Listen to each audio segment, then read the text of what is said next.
just under 2 hours. And I'd like everybody to be able to check in, introduce yourself, what you've been up to this year, and then if you have any ideas for what we can be working on in 2021.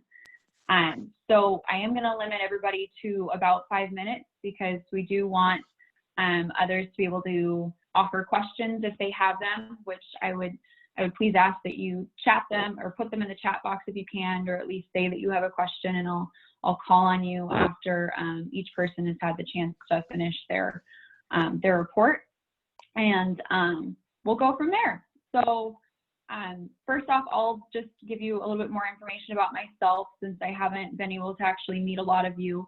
I started with the council in mid-March and I'm based out of Sydney. Before that, I was in Bozeman and I was working for the Montana Farm Bureau Federation, doing state governmental affairs work. So I have a background in political science and agricultural business. I grew up on a Simmental operation in northeastern South Dakota. So I'm very passionate about agriculture and conservation, and truly believe that our state's best conservationists are farmers and ranchers. So that's a little bit about my background, and I've really enjoyed working for the council. So Steve is on my board, so I'll let him go next out of Macomb County. So if you want to start us off, Steve, I will let you do so. Okay, well, hi all, and first I want to say it's really nice to see your faces, especially some of those of you I haven't seen in quite a while. Kind of a Missouri River Council, Macomb County update here, I guess. With the Missouri River Council, we have the adaptive management plan still going on below Fort Peck Dam on the Missouri River, and that has to do with pallet sturgeon recovery. And I really want to thank Liv Holt and Dick Iverson for working on that for us. And yeah, so in the county here, we have that going on. And one of our big concerns right now is we have 65,000 acres of CRP that about half of that has came out, expired already, and within the next 2 years, the rest of that's going to expire. So we're trying to form partnerships to try to retain that in grasslands. And we still host the AIS contract with DNRC, and this summer we helped run the Bighorn station there near Hardin, as well as the Powder River station at Broadus. And I believe those were the only ones that were under our contract. If I'm incorrect on that, Diane, please let me know. And yeah, at our last board meeting here, just last week, we had a conversation about overpopulation of mule deer here in Macomb County.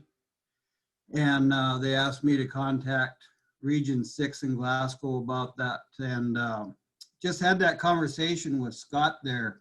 Not sure what his last name is. And so we agreed that we need to get more antlerless tags and make those easier to get. And in closing our conversation, he wanted to know if we're overlooking something in regard to reducing that population or other wildlife issues that may concern us. And I thought that was a real good question for the CMR Community Working Group. So if you can think about that, and if you have thoughts or concerns, I guess maybe let Liv know that, and we can take a look at that and relay that to Fish, Wildlife, and Parks Region 6. And I'm sure I'm overlooking something, but anyway, that's my report for now. Thank you. Thanks, Steve. I've got slow internet, so I'm probably going to keep myself unmuted so I don't have a delay. It looks like Tiana was able to hop on, and she's on the phone, so I'll let her give a report real quick. Tiana, can you hear us? I can. All yours. All right. Well, thank you. I have to apologize. I have to bug off here quickly. We're working. I have a bull sale going on today that I'm helping with. So, but yeah, my name is Tiana Kanan. I'm based out of Glendive Circle area. I'm on my family's ranch there in the western part of Dawson County. But I'm the project manager for a new beginning rancher education program in Montana called Beef MT. That's why I'm here today, to just share a little bit about the program. When it ACES recently got a grant through the Petroleum County Conservation District, and that's how we're funding this first year of planning this program. Basically, this Beef MT program is modeled after the South Dakota program, Beef SD, that SDSU Extension handles down there. So we're working closely with them, modeling our program after their program. So it will be, like I said, a 2-year program with participants meeting 4 to 6 times a year. So it's the same group of people in the class for the full 2-year period. All the participants will receive knowledge and resources on topics such as transition planning, range management. We'll talk about marketing, egg policy, financial planning, livestock genetics, land acquisition, a whole wide range of things. I have a huge list, but those are just a few to touch on. We'll be teaching these through different components, including interactive workshops and case studies. Those months that we don't meet in person, we will do more web-based learning, like webinars, different online discussions, things to that nature. And we also hope to include a post-weaning calf performance evaluation and a couple of travel study trips in our program as well. Right now, we're just in the first year of planning this, so we're getting all the curriculum pulled together, different people on board, have an advisory committee that's going to help us a lot here soon. Our big push right now is to bring project partners on board. We have reached out to several different groups and organizations across the state of Montana. And these project partners, a lot of them will help provide financial assistance for the program. Some of them will be instructors, or at least help identify instructors for specific topics. A lot of them will help with advertising and things to that nature. So if you're interested in learning more about the program or how to become involved, please feel free to reach out to me. My email is just beefmt@gmail.com, pretty simple. So yeah, that's a little bit about the program and what we hope to have going in not too long. Thanks, Tiana. And my understanding is that focusing on central and eastern Montana beginning ranchers. So that's our group. So if you know of anyone who might have some skill sets to share with Tiana, please reach out to me or herself. And I know Brent with Win at ACES is really involved in that as well. So thanks for joining us, Tiana. And Diane Black with Macomb CD, what's going on in your world? Well, Steve gave a really great update. He pretty much nailed it right on the head. The only thing else that Macomb has going on is we administer the soil health grant. And that's a pretty active grant. So if anybody has any soil health workshops or projects that they want to do, I would encourage them to apply. Thanks, Diane. I'm actually going to interject with a question. It was something that Autumn Christensen and I were talking about. Do you guys have a specific plan for all of that expiring CRP? Are you guys going to be doing anything with that soil health grant? Go ahead, Steve.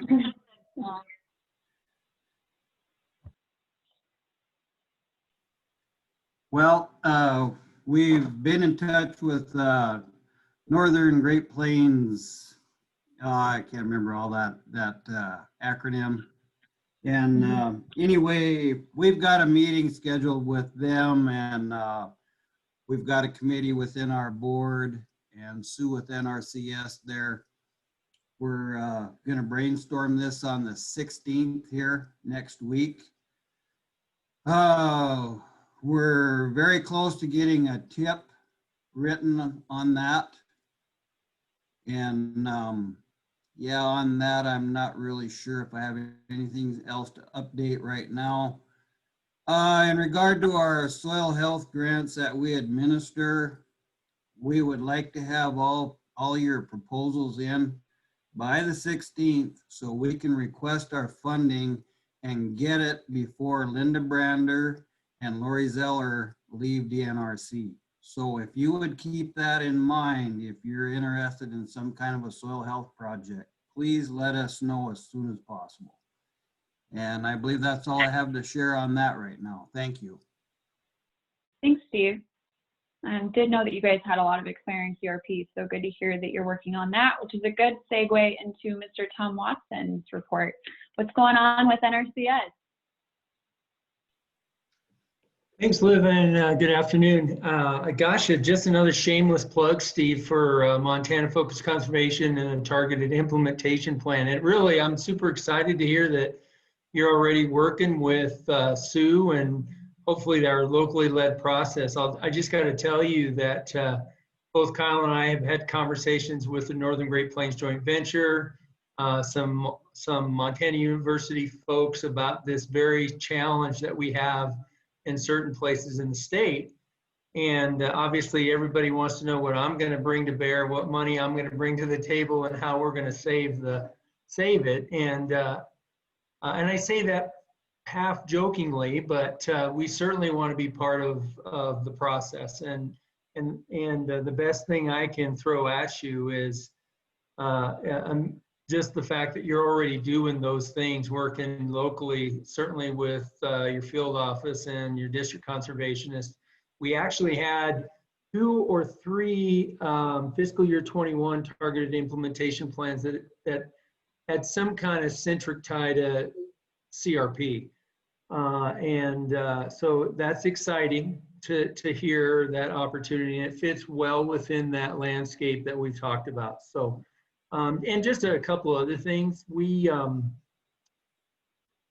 I mean, we're not necessarily centric to the CMR. I think, as I joked the last time, Rogie has been on me about engaging whenever we can in the CMR. And although I am so virtually fatigued anymore with, and Liv, you probably heard this yesterday, but, oh, there's Rogie, he did show up. So I'm just so virtually fatigued, and I can't wait to break out of this and actually see real people in a real meeting and have a real conversation without forgetting to press the mute button. But we do try to stay engaged with these local groups. I hope all of you heard me say the voluntary conservation is best delivered locally. It's best delivered through groups just like this that are engaged with what the issues and the concerns are. And rather than me deciding, in a state that, can consume multiple other states, what the priorities and the real issues are. So we're doing our best to funnel out all of our EQIP money to those local efforts through targeted implementation plans. We've been trying to engage, again, groups like this, Win at ACES, Laura Nolan, we're trying to work through some agreements with those. Glad to see that Stacy's on. And I miss Steve. I used to see Steve 3 or 4 times a year when we met with core partners, and he was always good to poke me why we can't fill positions in Circle, Montana. But I think he really knows it's a struggle with locations in most places. The last thing, and I know you want to move on, Liv, is we are on the precipice of rolling out our revised soil health strategy. So I commissioned a group of field folks last January to really reinvigorate our soil health strategy across the state, taking, not eliminating the cropland piece, but certainly rolling in the grazing side of it. And the state is 70% rangeland, so somehow we have to wrap our hands around how we include that land use and those folks that are, try to make a living in that arena in the soil health question as well. So it's been a big lift. It's a huge endeavor, but we are very close to putting a bow on that, so to speak, and roll that out to partners and share that. So I think on that note, I always love to tack it a little bit and see if he wants to add anything. He's a great cleanup hitter, and he always keeps me out of trouble. So if I could pass it to Kyle for a few seconds, I'd appreciate it. Thank you. Thanks. It seems our 5 minutes are up already, Liv. I'm probably out of time. Steve, it's good to hear on the CRP thing that you guys are talking.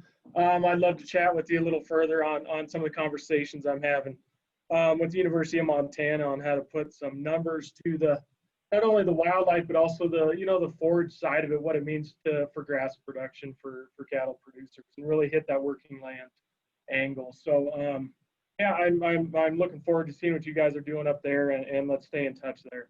I think that covers it, Liv. I'll turn it back. Thanks, guys, and thanks for joining us. A reminder for those of you who just joined us, keep yourselves unmuted until you speak, but we are trying to keep this as conversational as we can. So if you do have questions, feel free to type that in the chat box, or if you're on the phone, interrupt me whenever. So we'll go to Kelsey Malloy next. Hey everyone, so nice to see you all. Kelsey Malloy, I'm with the Nature Conservancy in Malta. I guess I just have a couple updates. It's been kind of a weird year for us, as I assume it's been for many people. So we didn't get to the meetings that we usually like to. But on the positive side, we have been working the Musselshell Plains on engaging local landowners with bird surveys, and we doubled the amount of surveys we were doing this year, so that was really great. Our candidate conservation agreement with assurances program, which is aimed at managing for sage grouse and grassland songbirds, is doing well. We're at almost 150,000 acres enrolled now. Yeah, the grass bank at the Matador is going well, although it was a pretty bad hopper year, as I'm sure a lot of you also experienced. We are working on an easement in Musselshell County, which just got partially funded through the state sage-grouse oversight team. And the long-term goal there is to lower the price of the property so that a group of young ranchers can purchase that. So that's an exciting thing for us. And then I think it was in February or maybe June, all the months have blurred together. We finished our Second Creek project in South Phillips County, where we purchased a property that was kind of scattered pieces and put an easement on it, as well as easements on some of the surrounding properties. And then those surrounding ranchers bought the property at a reduced price and were able to integrate that into their operation. So that was a big success for us. So yeah, we're just really looking forward to maybe having a slightly more normal year next year and actually get to see you guys in person. I like that idea. Well, Kelsey, I got a question from Laura Nolan. When will bird survey results for Musselshell Plains be ready to share with landowners? Excellent question. So I'm still entering data, and I promised Marissa I would have that in by the end of the month. And then I will work with her to put together some reports. So hopefully in the early new year, January or February, and definitely before the next set of surveys. Thanks, Kelsey. And just for my own knowledge, where are you based out of? Yeah, I'm in Malta. Okay, awesome. We'll go to Robin Baker.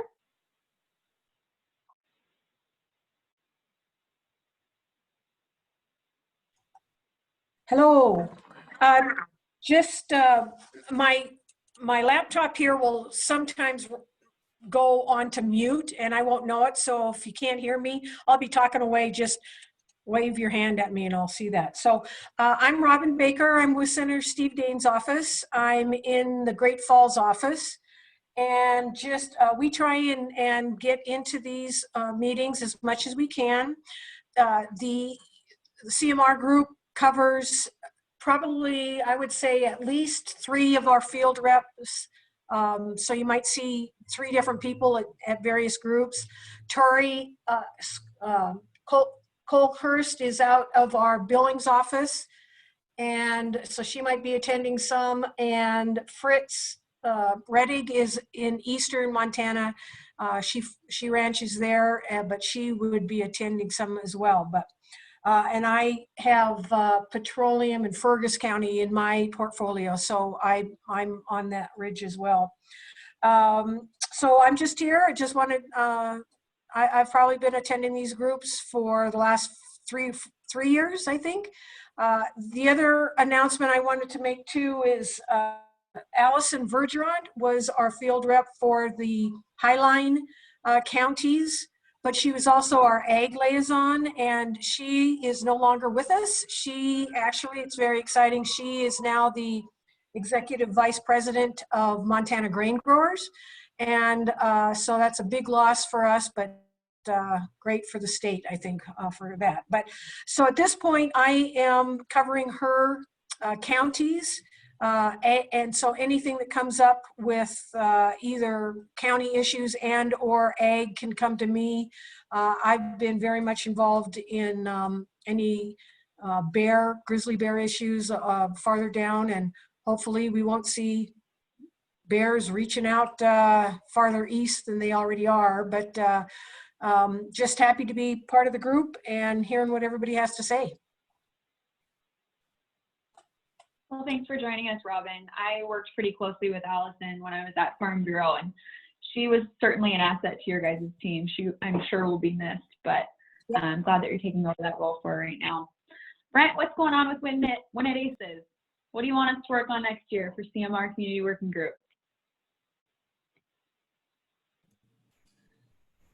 Hi guys, again, it's Brent Smith. I'm the coordinator for the Win It Aces. Laura Nolan is also on the call, and she's pretty much a coordinator also. She does as much or more than me for sure. So Win It Aces, we've had a busy year, different year, but we've continued to keep busy.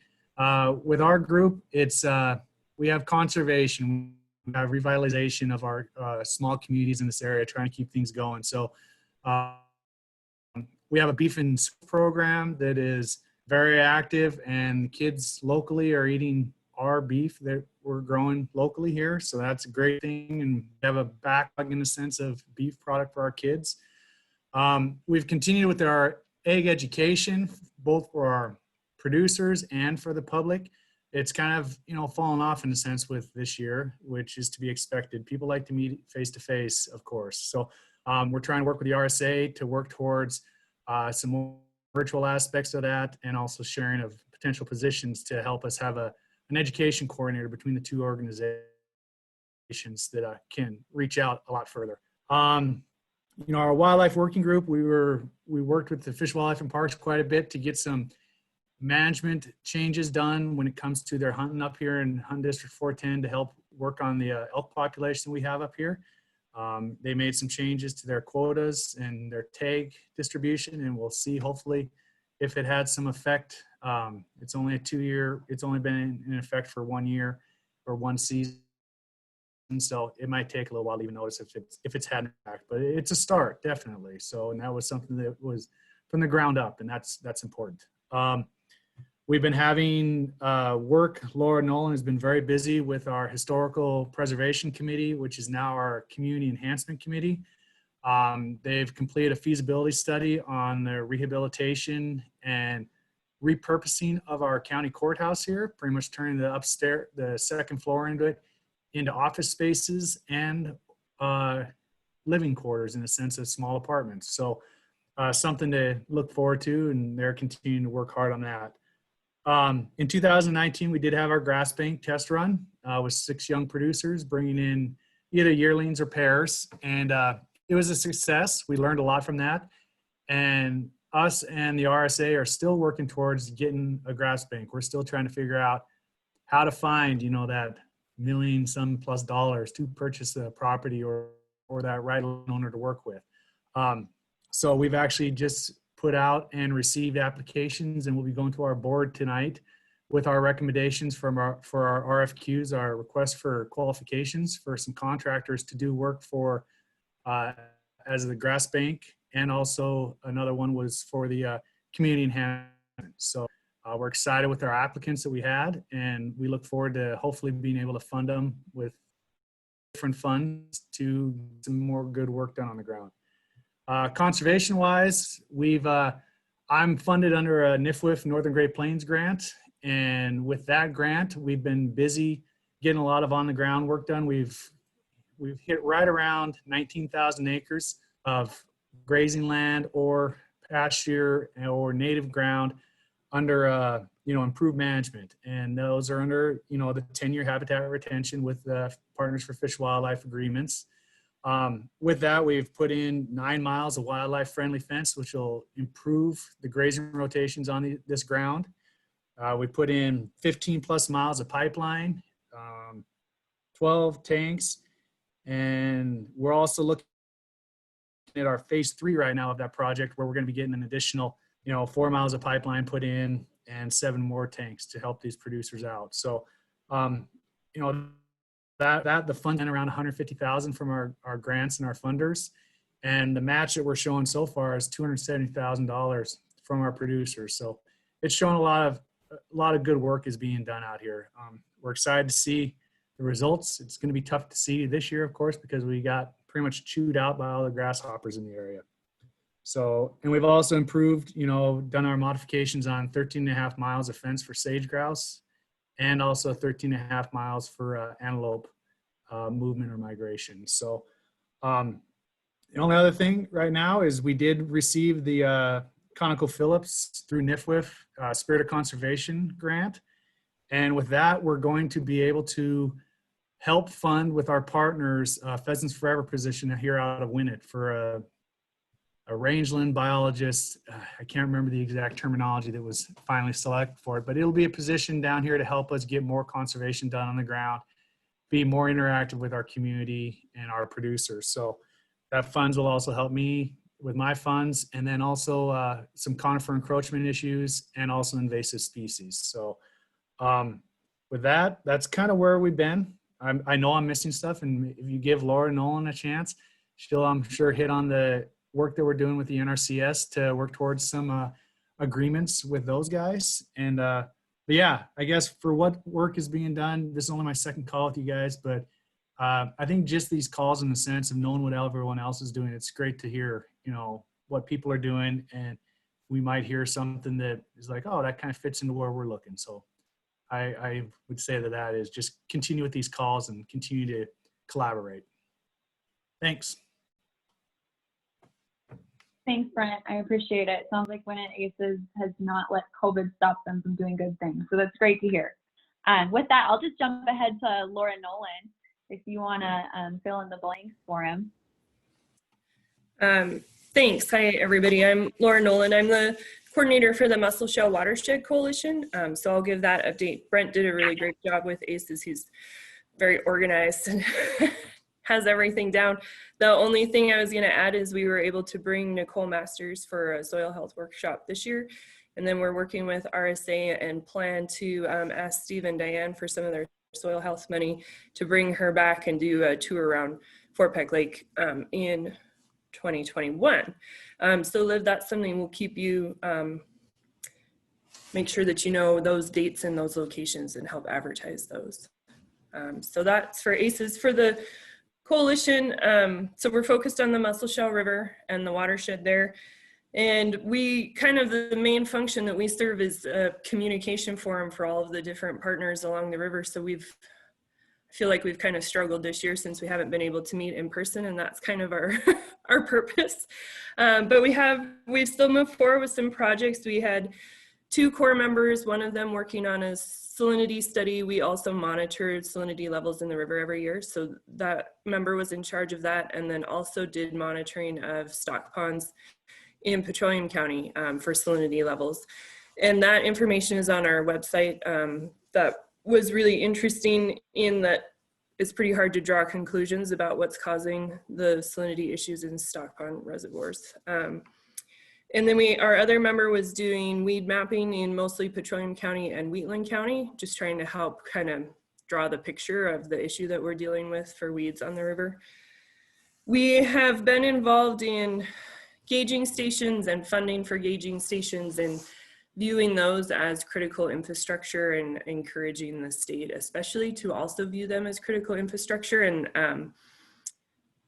I'm bummed that Bill's not on today. That has been really one of Bill's causes for a very long time. And so I would like to suggest that the CMR that this working group might want to think about the importance of gauging stations on the Missouri as well, and how we make sure that we don't lose those stations.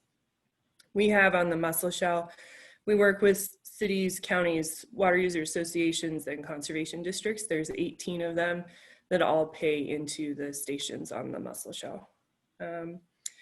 We have been involved with work in the Roundup Reach. There's been a big floodplain reconnection project in an area that was continuously flooded, and there were buildings there that were torn down through a program through FEMA by the county.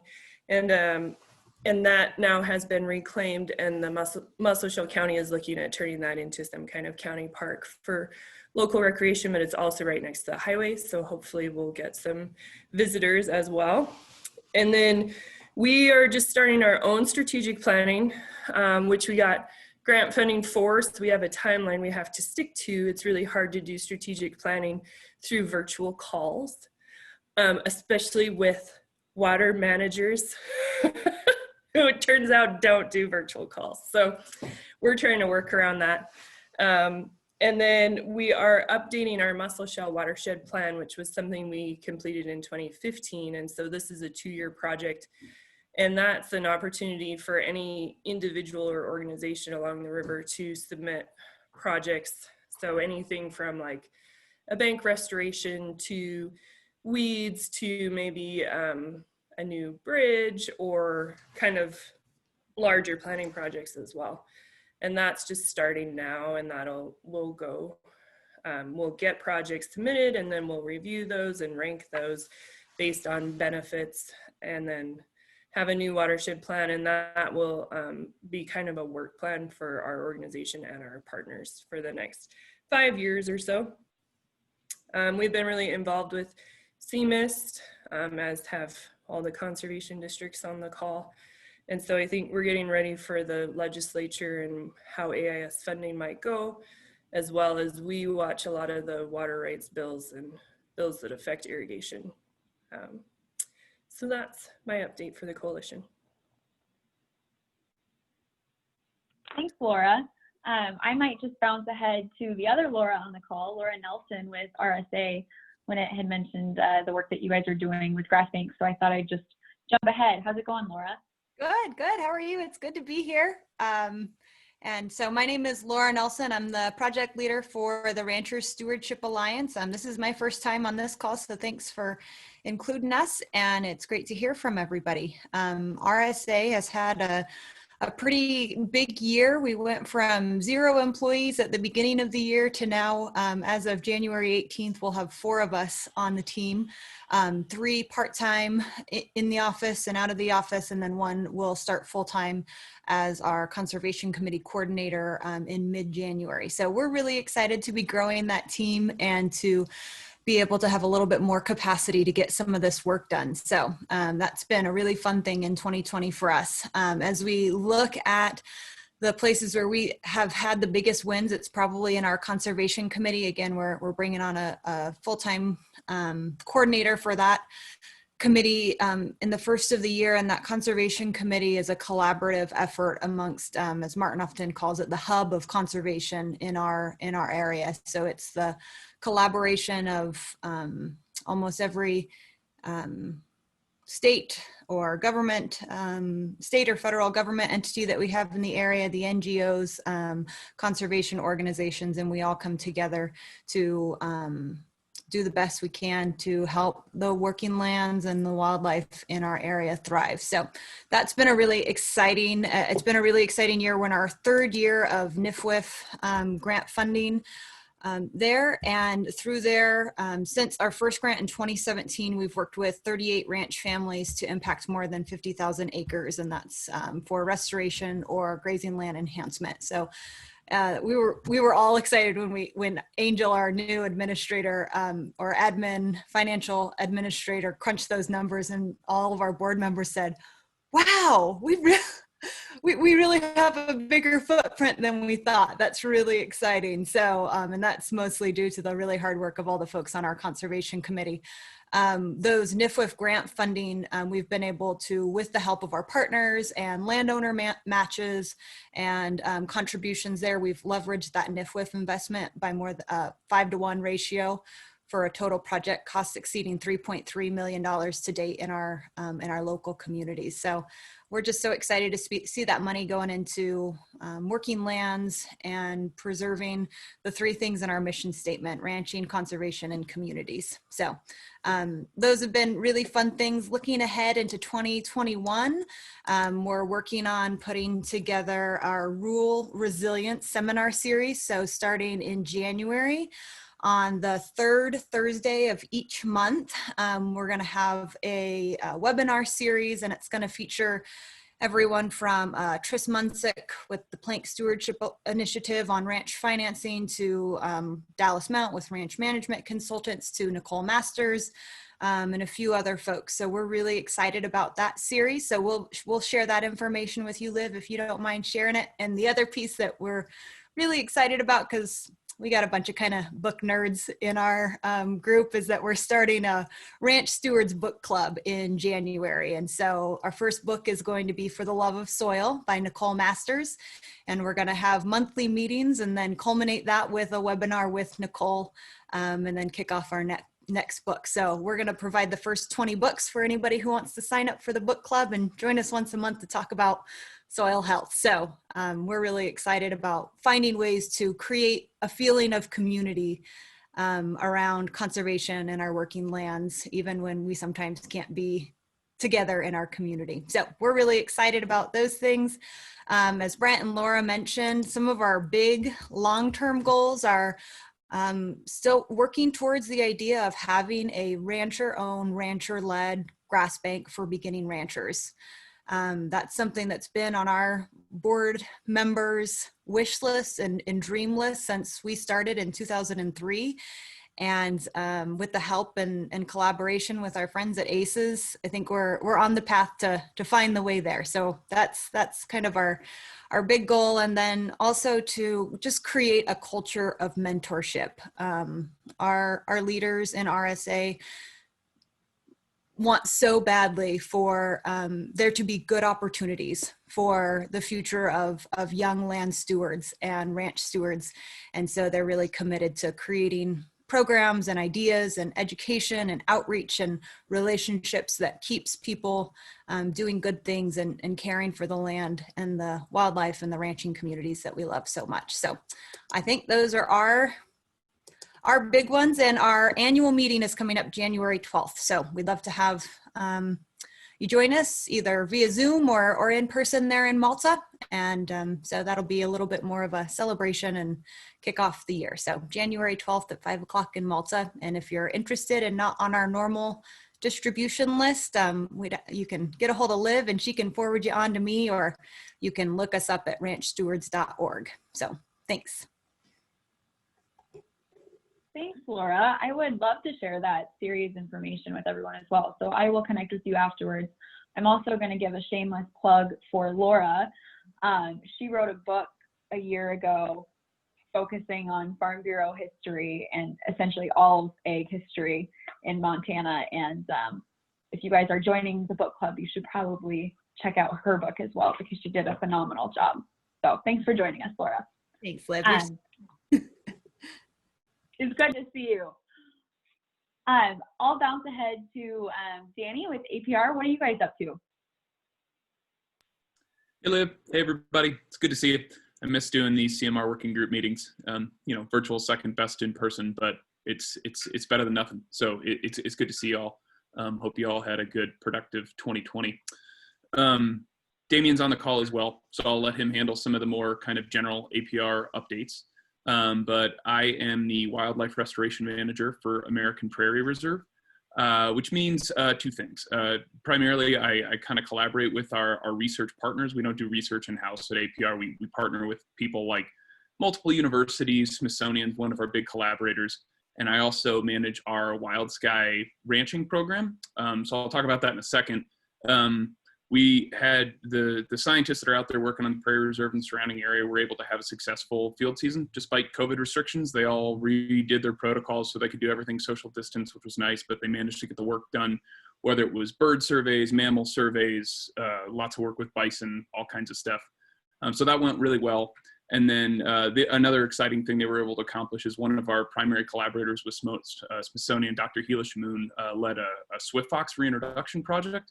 And so they started their first Swift Fox. It's the first of 5 years of reintroductions, but Fort Belknap Indian Reservation received some of the first reintroductions of this little, and I'm sure many of you are familiar with it, this little endemic prairie fox, right? It's like the size of a house cat, but it's no longer, up until the reintroduction, it was not present south of the Milk River in Montana. And so this kind of like facilitated migration they were able to take care of. So that's pretty exciting news on wildlife restoration up there at Belknap anyways.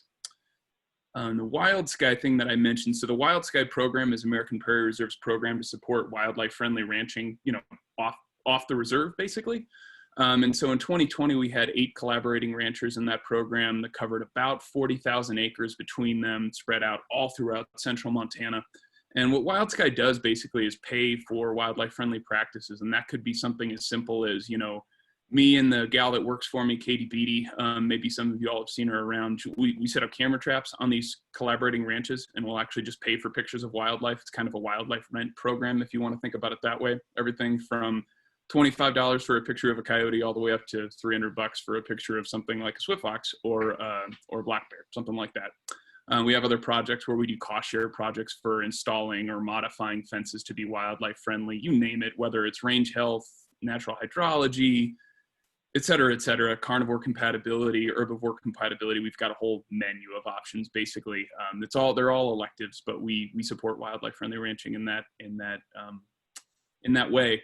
And so a big part of 2020 for me, since I'm not nearly in the field as often as I used to be because of this COVID thing, I basically live behind this computer anymore, is we spent a lot of time in 2020 thinking about how to grow that Wild Sky program to be able to make it bigger, breaking apart the contract, the options, figuring out how we get more money into that program so we can support more ranchers through the area. And so I think we're excited, looking forward to 2021 and even 2022 to really ramp this thing up so we can get more money in the pockets of producers that are supporting wildlife out there in central Montana.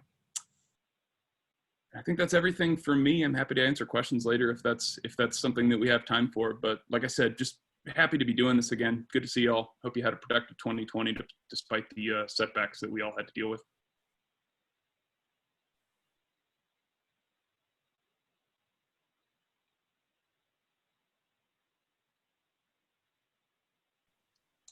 Liv, you're muted. Sorry. I just saw a question pop up from Kelsey. She said, how many ranches are enrolled in Wild Sky in Montana? I think I heard you say 8 producers. Is that correct? Yeah, that's correct. Okay.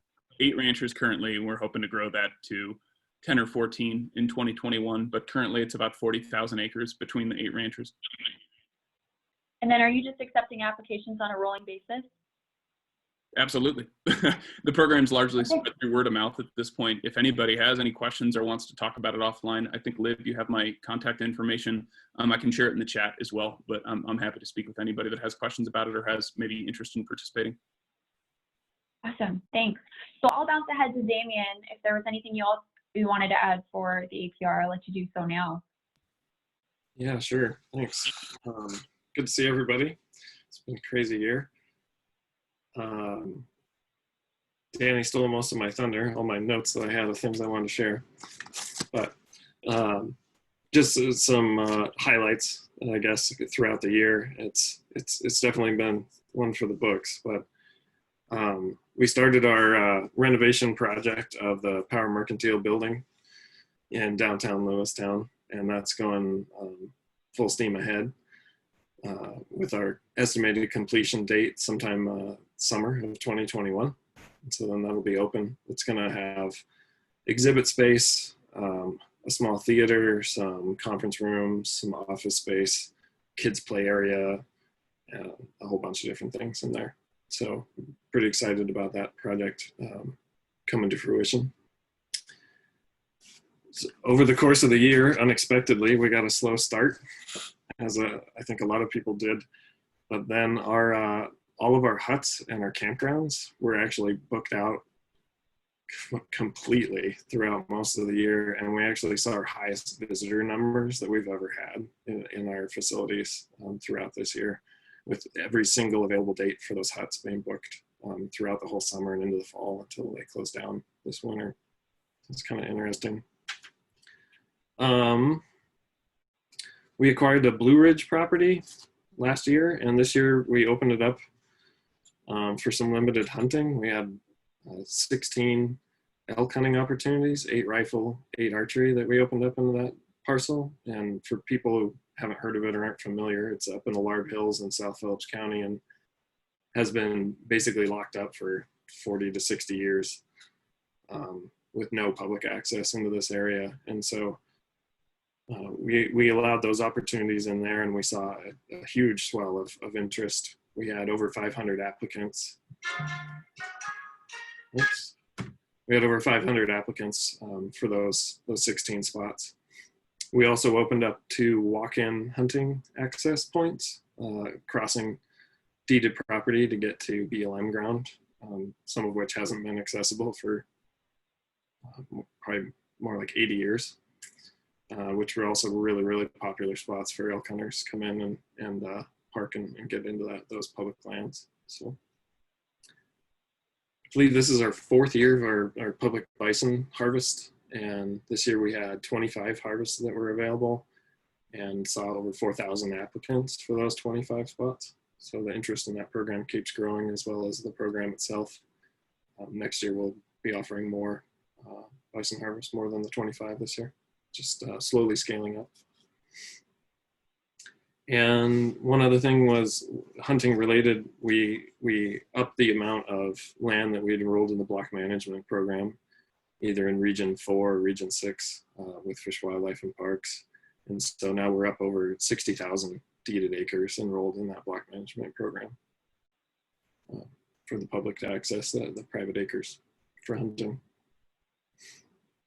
One last thing, we're getting ready for a bison handling in January, which will be using our mobile handling facility and rounding up one of the herds of bison that we have, processing them, doing some disease testing, and then surplusing some animals and moving some to some other properties. But I wanted to invite anyone who might be interested in coming and checking that out. You can just reach out to me, either my phone number or email. It's just damien@americanprairie.org.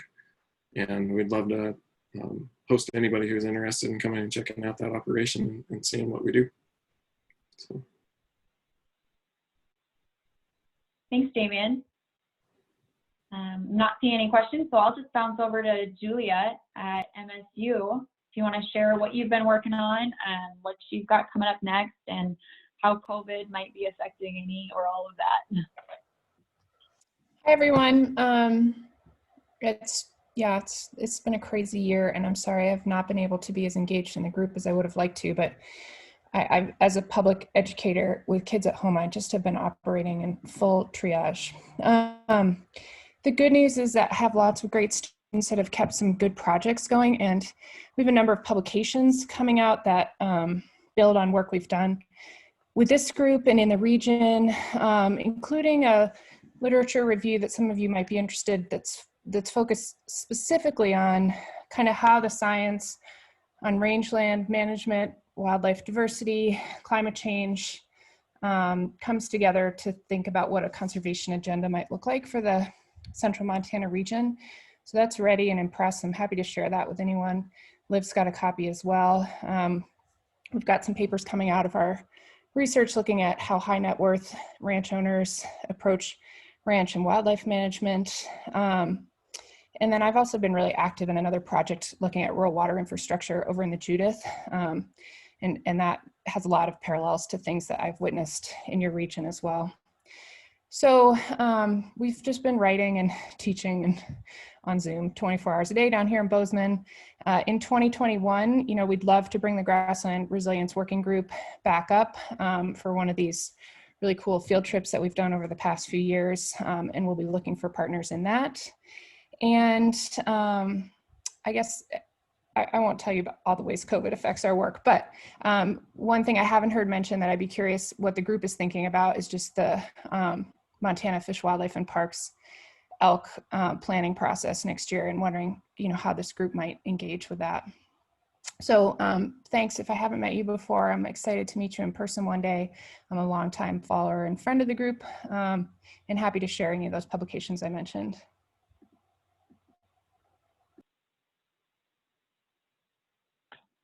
Thanks, Julia. I saw a lot of head nodding when you mentioned the elk planning process for FWP. So that definitely sounds like something that we'll want to talk about at a future meeting. So thank you for bringing that up, and encourage you all, if you have some ideas for the CMR Community Working Group in this coming year, please bring them up. We're going to have a planning committee meeting next week and start planning the next one. So from there, I'll hop over to Jerry. How are things in your neck of the woods? Garfield County. Figure out this mute button. Garfield County's been kind of interesting, I guess, what we're working on. We're trying to finish up the logical fire FEMA grant stuff. It's been almost 4 years that this little zoo's been going on. And of course, we had another little fire in Garfield County that about took out Jordan this year. And so we're starting a FEMA deal on that. I guess the rest, most of the time is, since we have our own health facility with the nursing home clinic and all that, COVID's been kind of a big issue in Garfield County, and dealing with that with masking and what all is in rural Montana is kind of an interesting subject. So then Garfield County's taken another bison bill through Mako. It'll be the same as last time. It's for the gotta think what it is now. Anyway, it's about per capita fee that's paid to the Department of Livestock, just like it was last time. It was there's probably maybe 1 or 2 more bison bills coming. Mako has seeing how we can combine some of them. But what one that Garfield County's taken is the per capita fee that helps support the Department of Livestock plus the laboratory. And the laboratory is such an important thing in agriculture, so that's why we're kind of pushing it. Other than that, we're just enjoying a 55-degree day, and when it gets back to 38 Saturday, that's going to be cold to me. So anyway, have fun. Thanks. Thanks, Jerry. I'm enjoying the nice weather as well. Carrie in Petroleum Conservation District, how are you doing?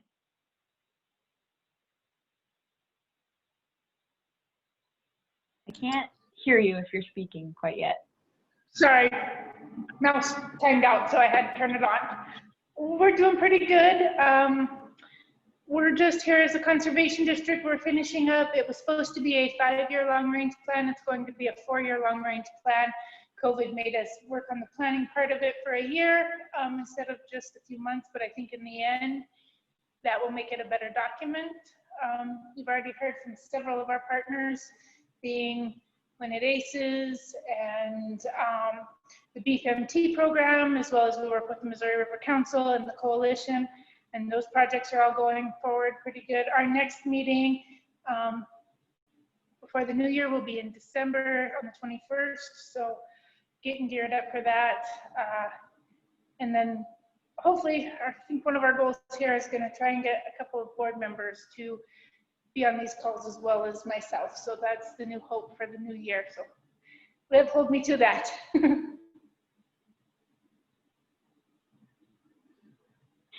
Absolutely. Thanks, Carrie. Rachel Frost, how are things going with the Dan Scott Ranch Management Program at MSU? Hi, Liv. Hi, everyone. It's sure great to see your face, even if it is virtually. The things are going really well. Just like Julia said, we are kind of living in a triage world at MSU, trying to keep things under control as far as COVID, and really dedicated to keeping classes on campus and face-to-face, which we were able to do this whole semester, which was really fantastic. So the students were out just before Thanksgiving, and they'll come back sometime in mid-January. Hopefully we can keep going again with the relatively face-to-face courses that were on campus. Of course, those look a lot different with the safety protocols and regulations that we are following for COVID. But recently accepted 4 new students into the program, and they will start with internships this coming summer. It's an interesting mix of students, both that are looking at professional ranch management jobs and also those who are planning to return to the family ranch. So I'm really pleased with that. There'll be 3 young ladies and 1 young man that'll be into the program next year. So it's going to look a little different than the 1 student that we had this last year. As far as our outreach program, we hosted a virtual conference with Bob Milligan, a consultant who talked about leadership for farm and ranch employees back in September, and that went really well, and appreciate him.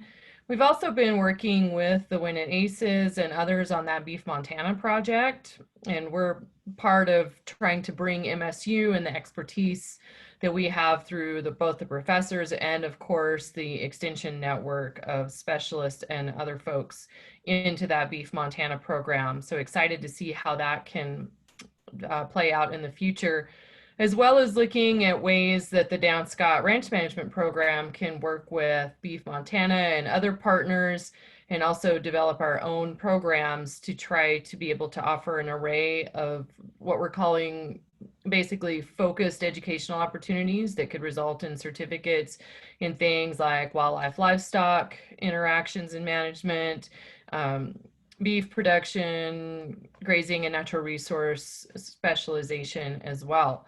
So would love to hear input from you guys as far as what topics would like to be covered. Of course, working closely with Beef Montana so we don't have overlap, that things are complementary in that respect.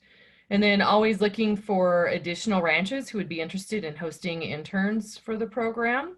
I think, having more ranches than interns is a great thing, because the goal of this program is to do a really good job of matching those interns with the ranches so that it is a mutually beneficial relationship to those folks. And then we have a seminar series on natural resource and policy that's been ongoing. And the last half of that will kick back off in January. And we'll have Kelsey is going to be part of that with Jody Bush from the U.S. Fish and Wildlife Service. And on the 26th of January, they'll be talking about the Endangered Species Act. And then once a month, we have presentations on NEPA. NRCS is going to talk about some conservation programs. Then we have the noxious weed law in April, and then conservation easements and grass banking in May. And then we'll wrap it up in June with kind of a bonus session that's just talking about the need for ranchers to be involved in the community and how they can go about participating in the public process. So with that, I'm just excited to hear about all of the things that you guys are doing, and would love to be part of the conversations, particularly for CRP and how those could be incorporated into ranching operations and improve ranch resilience here in the future. And it's great to be back on this call again, and sure hope that 2021 brings some opportunities for face-to-face. Would love to bring my students out like Julia does to attend a working group meeting and just get familiar with some of the things that ranchers need to do to stay involved in all of the many things that are going on the landscape. So great to see everyone again. Thanks, Rachel, and thanks for joining us. When you do have information on your future webinar series, I'd love to share that as well. Sounds like great educational information. So Claire Hood, I'll jump to you with World Wildlife Fund. Great, thanks Liv, and hi everyone. I'm Claire Hood. I'm with World Wildlife Fund's Sustainable Ranching Initiative, and I'm the Montana representative. I think I know most everyone here, and I've been on Zoom calls with many of you through the pandemic, but good to see those of you who I haven't seen regularly. So a couple things I wanted to give an update on.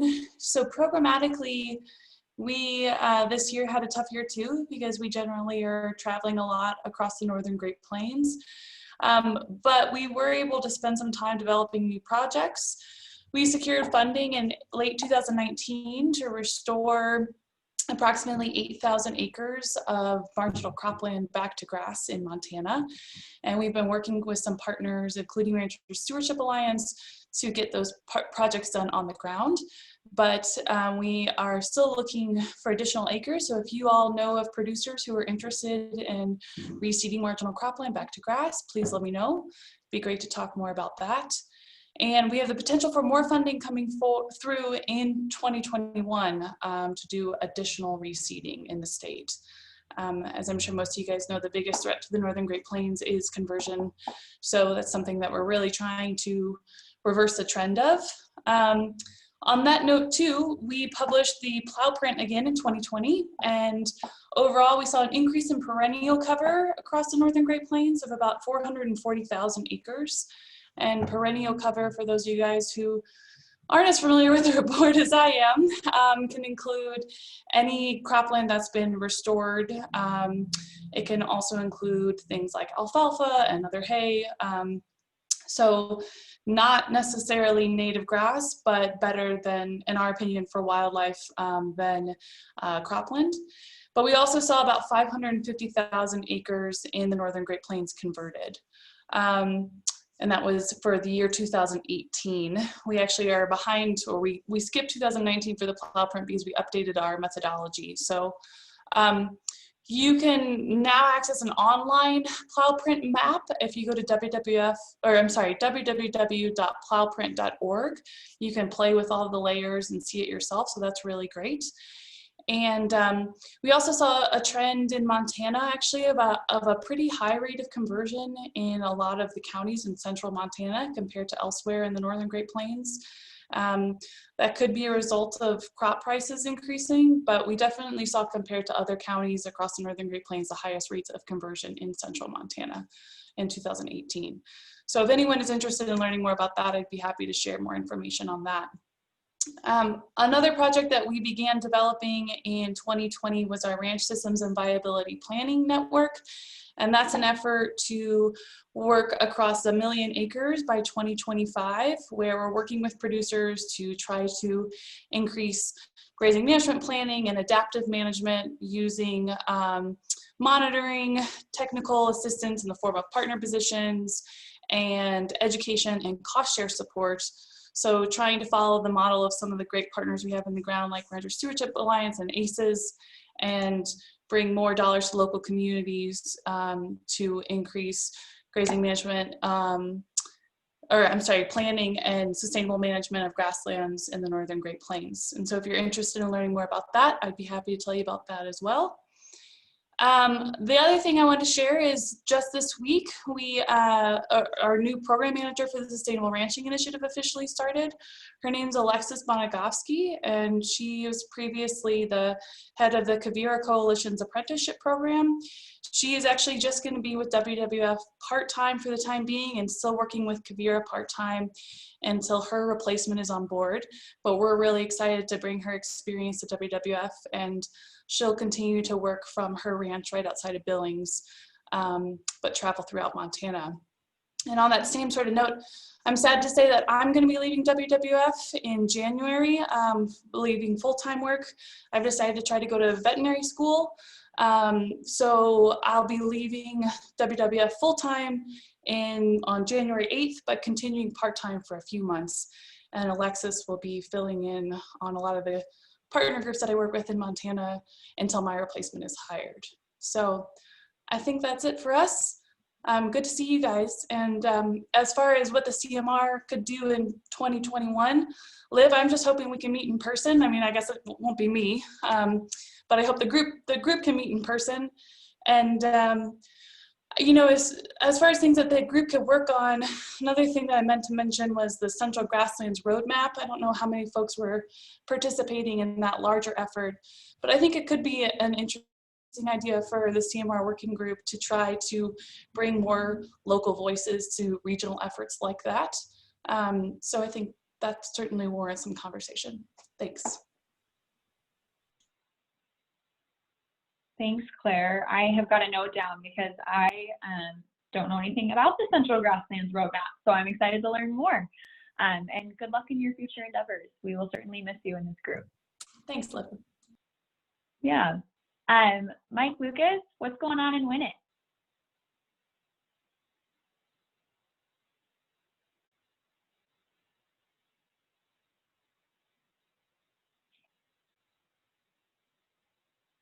If you're talking, you're muted because we can't hear you quite yet.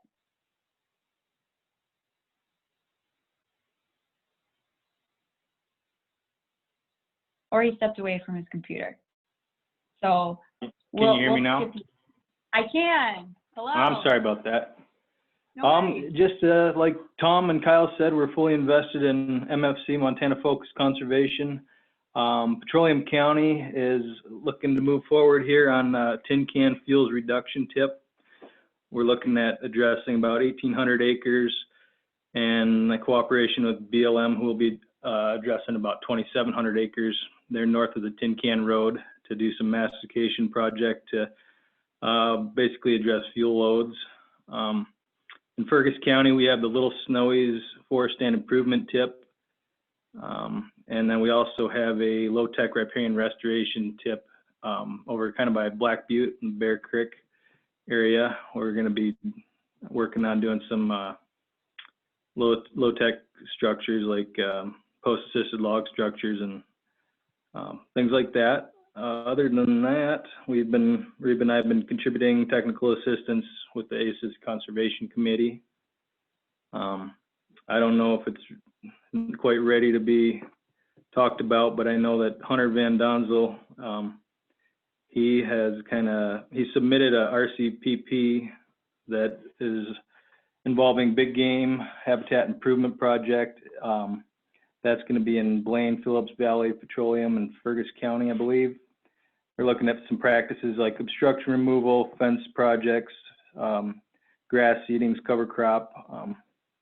So that may be a good avenue for working on some of these grazing land issues.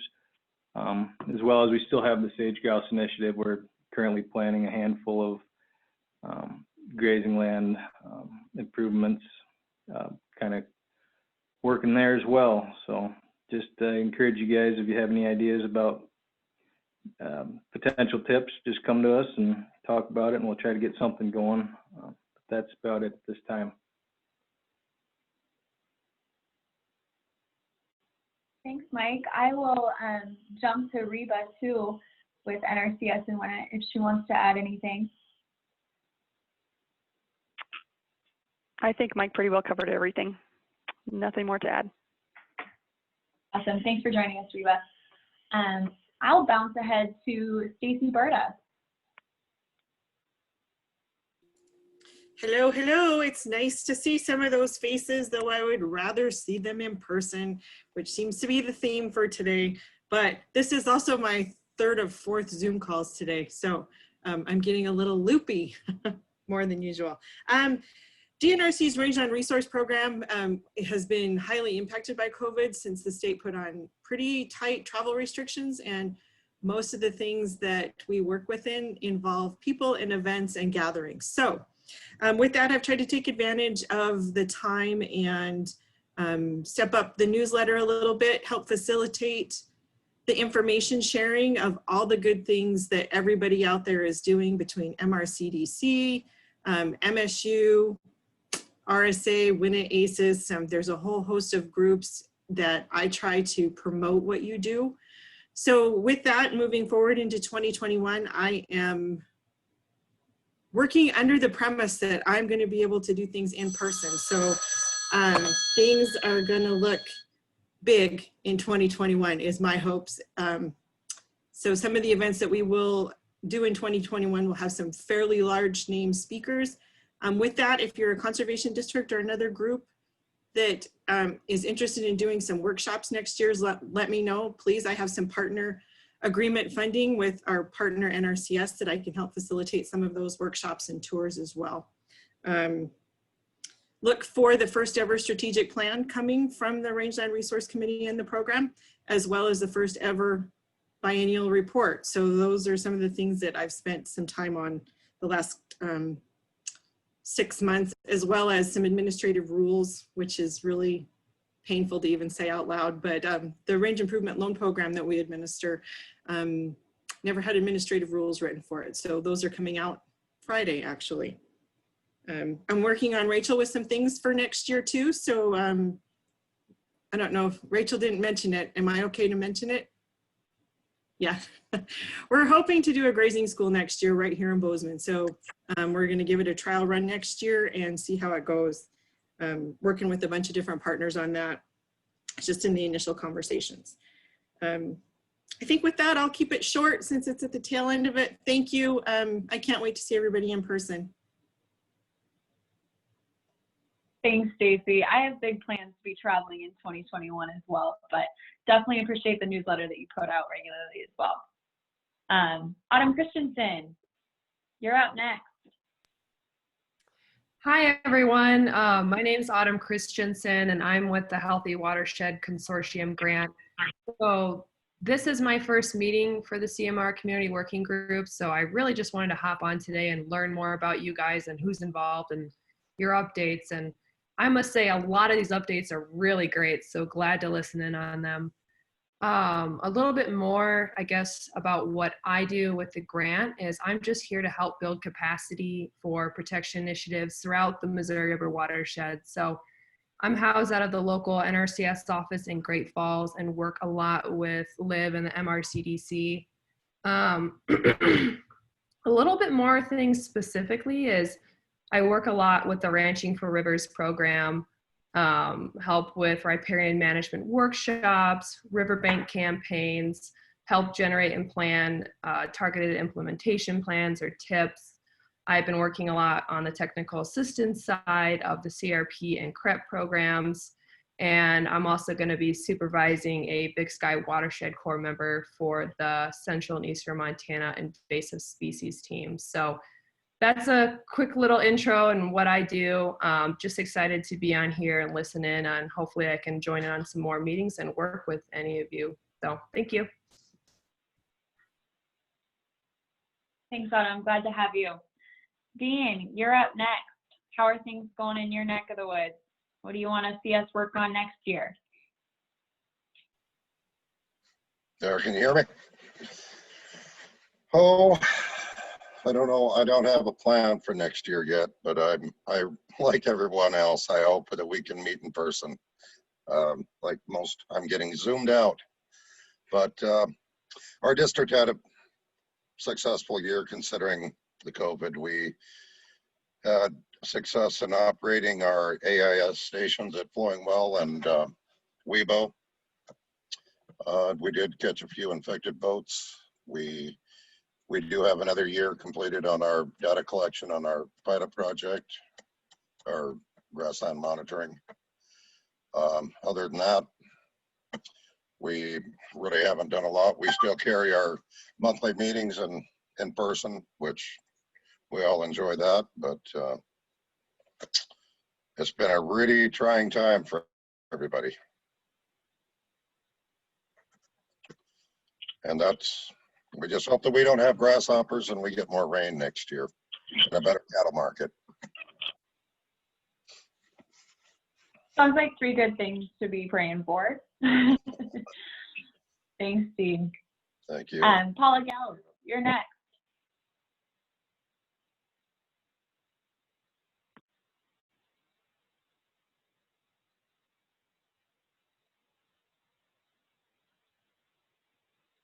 Are you there, Paula? Yeah, are you talking to me? I wasn't, but Carl, why don't you just go ahead? Oh, well, I couldn't get who you were, but I thought I heard Carl in there. No, go ahead. Who was you calling on? I called on Paula Gauss, but Oh, okay. I can't hear her, so she might be having mic issues. So Carl, why don't you let us know what's going on in Fergus County?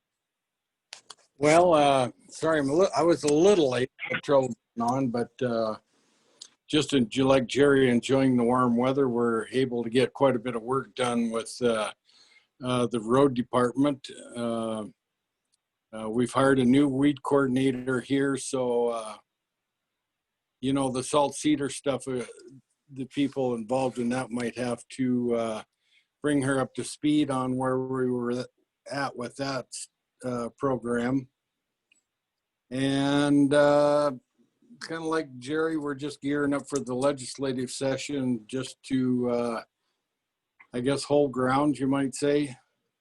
I think it's going to be a tough year up there with revenues down, and so just trying to protect what we can for the counties. Other than that, just business as usual in the county commissioner's office. So I too look forward to seeing everybody in person.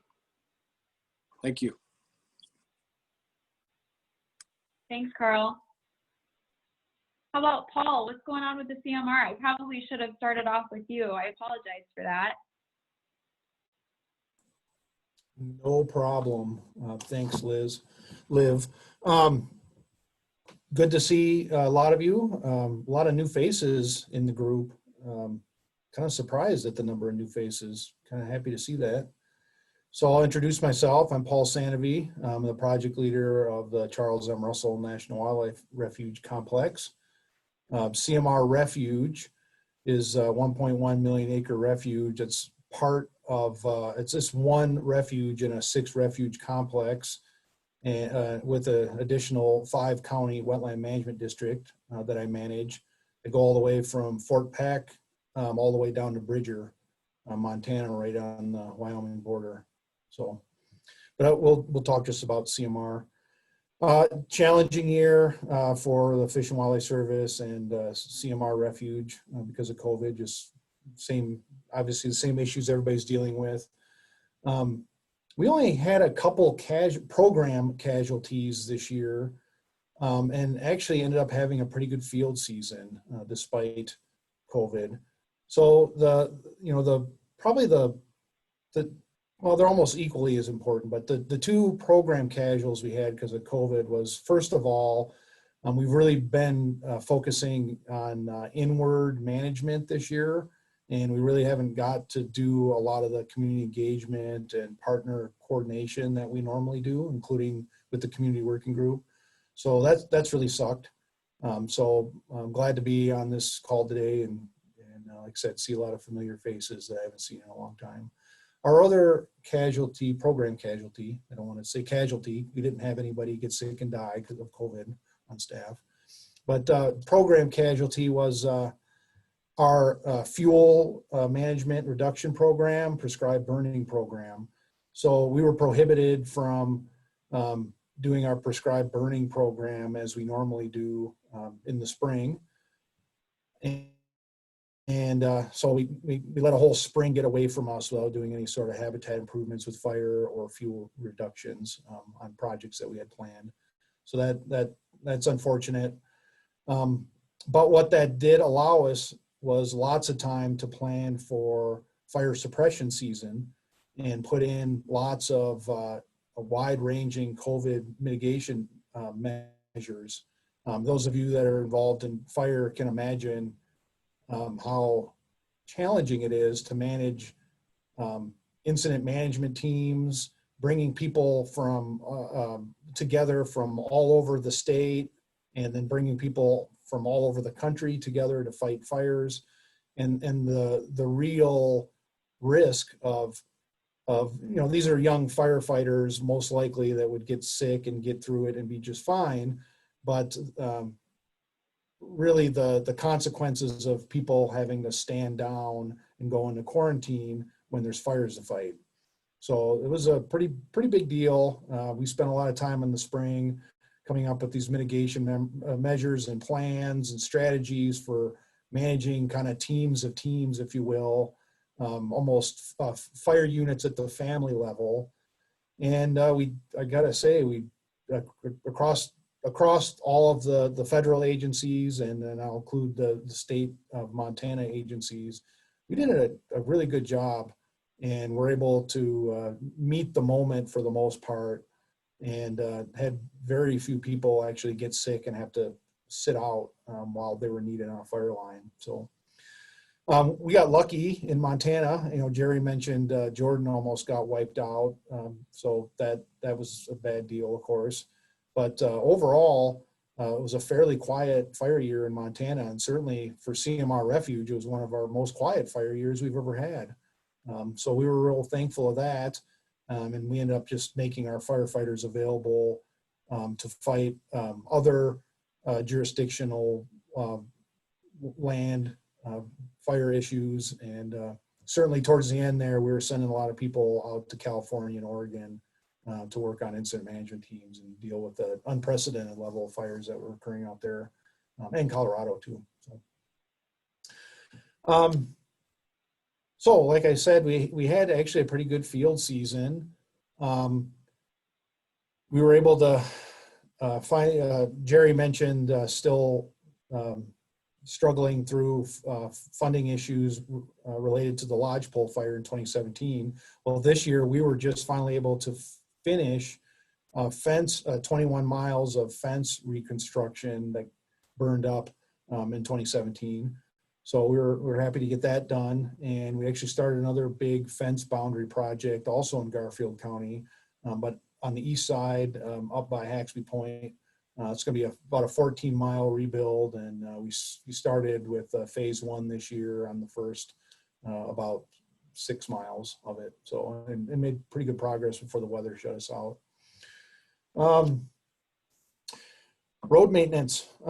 So even though we had a really mild winter last year, that the preceding fall of 2019 was a wet fall, and the roads really got torn up. I know a lot of counties were dealing with those same issues. And so in the spring of 2020, our roads were a mess. We had no less than 7 actual road crossing blowouts that were impassable. So we spent a lot of the late spring and early summer getting roads open back up and trying to get them into some sort of decent state. We do manage about 700 miles of road across 6 different counties, so it's pretty big task. I'm happy to say we were able to make really good progress on those roads and get them all open before hunting season started, and they're still in pretty decent shape to this date. So let's see. APR mentioned they had the most visitors that they've ever had in their time. We're unable to track on an annual basis the number of visitors we have, but anecdotally, we believe that we had probably one of the biggest visitation years on CMR Refuge that's probably ever happened as well.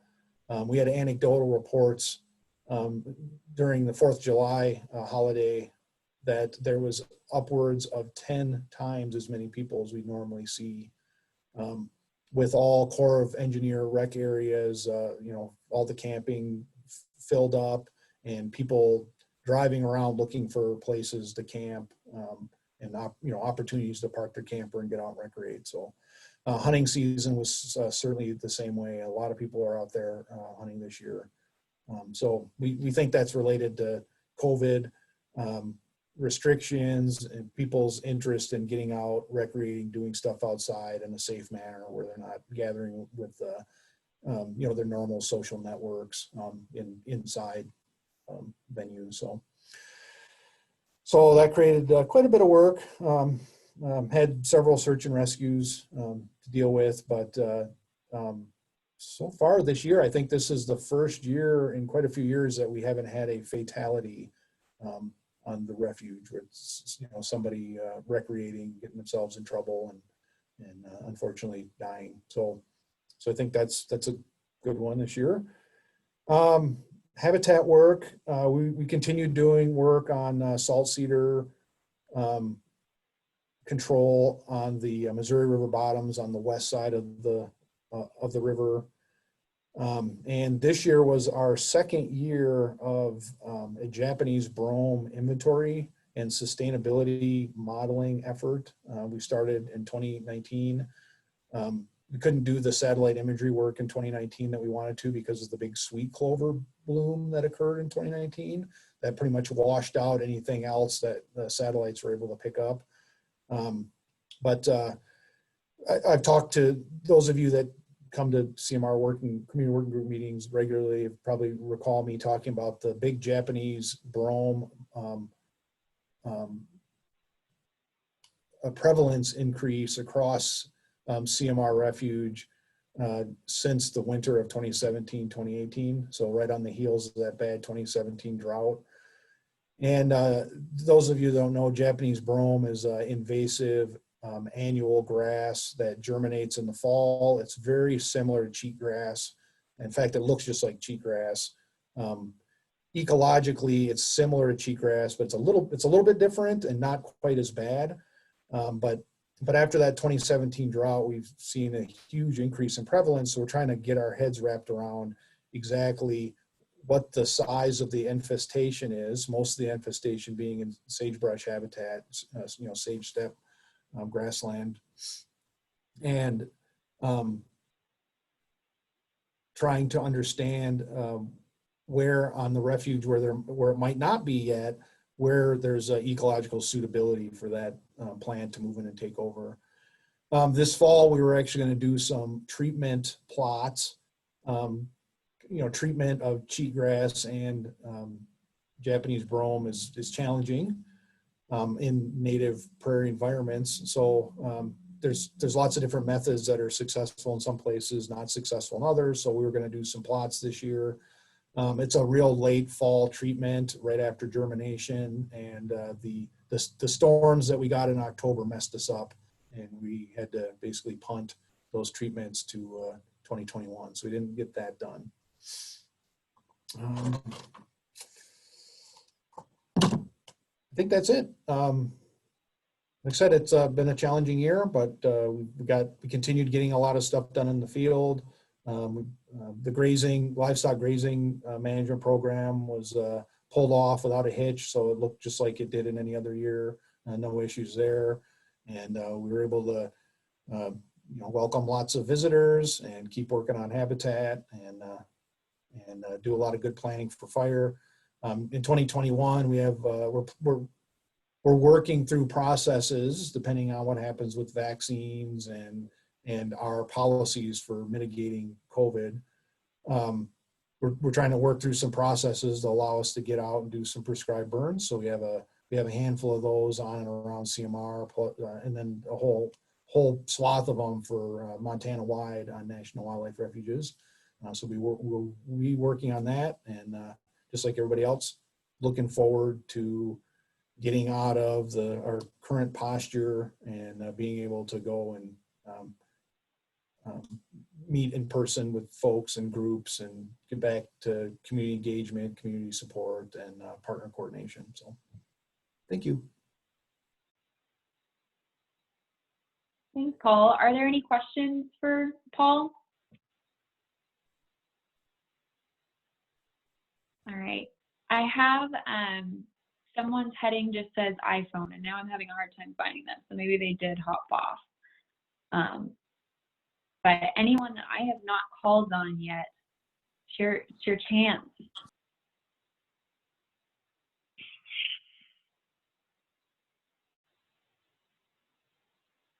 There's somebody with the name iPhone just hopped back on. If you haven't had the chance to chat about what's going on in your world, now is the chance. Oh, this is just Dusty, so I think Dean covered us. Thanks, Dusty. Appreciate you joining us. Yeah, I keep getting kicked off. Well, sorry about that. Your guys' AIS station is done for the year, but it sounds like you had a good year. We did. Dean mentioned a couple detections. We had 3 at Flow and Wells and 7 in Webo. So that was a pretty exciting year. Well, congrats on managing all of that. Thanks. Anyone else who wants to share anything for the good of the order?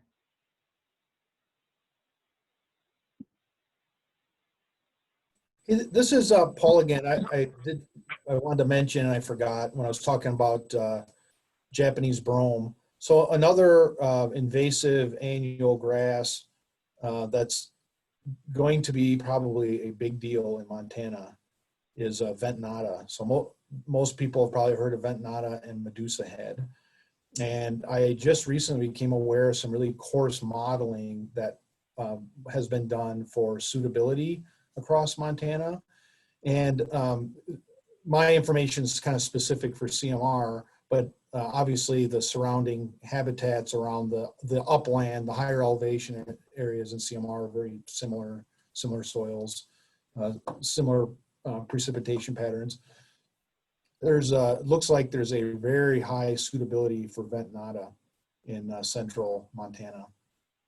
So as a matter of fact, in a coarse level, it looked like CMR, perhaps over 80% of the 1 million acres of land was highly suitable for ventonata. So that's going to be something for all land managers, public and private, to really pay attention to as we move forward during the next decade. There isn't a whole lot of ventonata in the state of Montana yet, but there is more than what people thought. And as people are starting to look for it, they're starting to find it in some funny places. And it's only the nearest plants are only about 120 miles or so away from CMR. So just wanted to mention that. Another thing to ruin everybody's day about, but keep track of. It's going to be important. These invasive annual grasses they're a big deal to again, to wildlife conservation and to livestock producers. They're bad news. Thanks. Hey, Liv, I would just jump in. We have several targeted implementation plans in eastern Montana that are very ventonata specific. So I think we started down that road in 2020. And of course, so this year would have been the second year. And I can't reconcile or regale how many specific ones we have, but we have several, so. Thanks, Tom. I thought you guys might.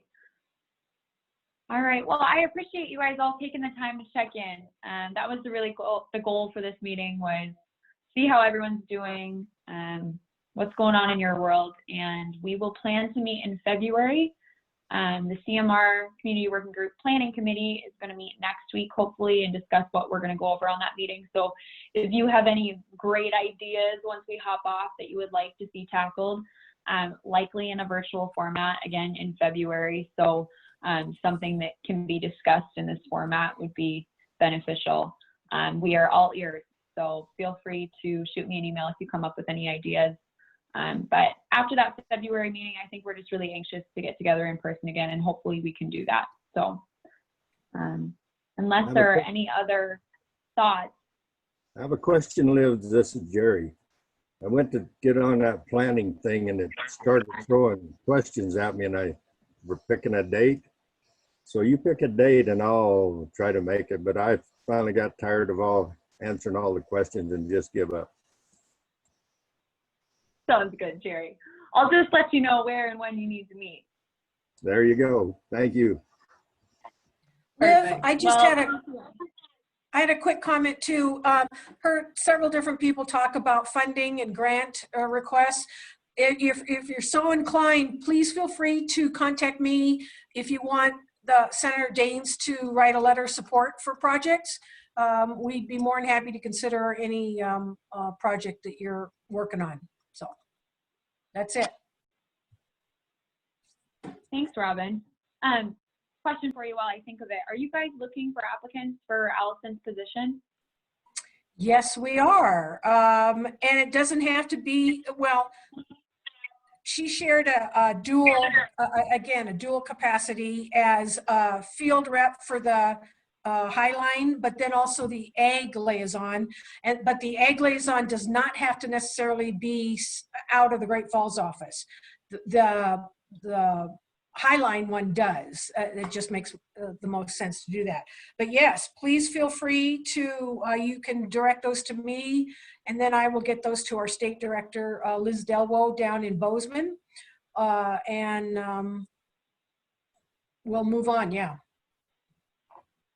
Thanks, Robin. Yeah, if you guys know of anyone, it's certainly nice to have a familiar face in that position and somebody that we can get connected through Senator Daines and someone who understands agriculture as well. So if you have any ideas, certainly share them with myself or Robin and I'll pass them along. So yeah, thanks for bringing that up. Yeah, definitely. Well, I think I will call that a meeting unless anyone has any other thoughts to share. And as always, feel free to give me a call or send me an email. Thanks for moderating. Appreciate it. Yeah, thank you, Liv. Did a great job. Thank you all. Merry Christmas. Merry Christmas. Thanks, everyone. Bye, everyone. Happy holidays. Thank you. Thanks, everybody. Have a good day. Liv, I'm going to shoot you some dates. I'm getting kind of messed up for next week on calls. Okay, if we have to do it via email, we can do that too. I just thought if we could have a call, get it all done with pretty quick, but I'm open. Okay. Thanks, Dean. Thank you.